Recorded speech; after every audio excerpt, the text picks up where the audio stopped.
I think that these peer-to-peer groups are the only way. It's the only way you bring about any kind of change in any system. It has to be human being to human being. If I can have an impact on how other people choose to farm their farms, and I can show an alternative way for them to do that that's viable, I want to continue to be able to do that. These farmer-led groups are the very best way to do it. So I would call on everybody to support and lift up these farmer-led groups. Create these places where farmers can come together and share what they're learning, because that's the way it's going to spread and the way it's going to spread quickly.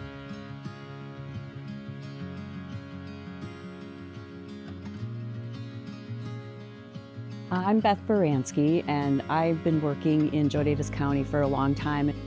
We formed a small farmer-led group around the Galena River area. And over the last 8 years, it has evolved to the Joe Davis County Soil and Water Health Coalition. I describe us as a loose affiliation of individuals who really want to be part of a farmer-led conversation. And the entity is just a place for people to connect, to share, and to learn from each other. And so just once again, Fishers and Farmers has brought us to a place where we sat around together and made a plan, how to move this whole thing forward.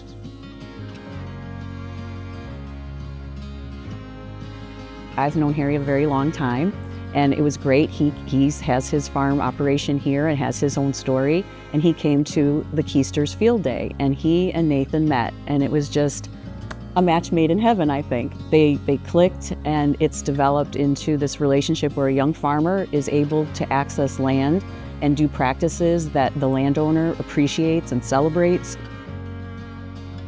Hi, my name's Harry Drucker, and we're on our farm in the Driftless area of Illinois. Going to field days and stuff, you don't meet anybody, you don't make any progress unless you show up. I showed up and I met a young second-generation Organic Valley dairy farmer named Nathan Keister, whose family was looking for more organic ground. Hi, my name is Nathan Keister. I farm with my wife Cody and 16-month-old daughter Kate through the local county Soil and Water Health Coalition. I was able to meet Harry Drucker, who owns the farm that we're sitting on here, and really struck up a conversation and the opportunity to take on a part of that farm here. We really struck it off. He struck me as a smart guy who's open-minded, willing to experiment and pivot, and he brought to us local knowledge, a local network, and a shared philosophy and approach. We had something that he wanted and needed, which was this land, and so it was very serendipitous and fortuitous.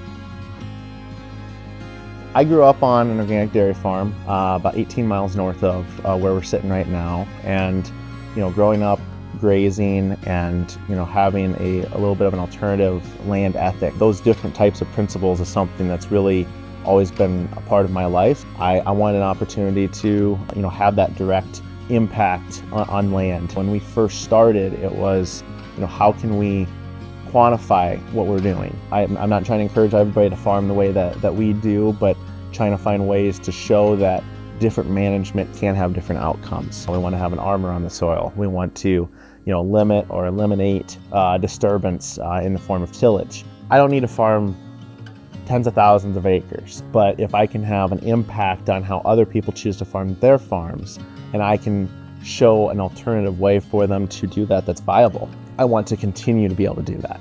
And that is probably the number one goal that I have. As a society, as human beings on this earth, we need to get ag right.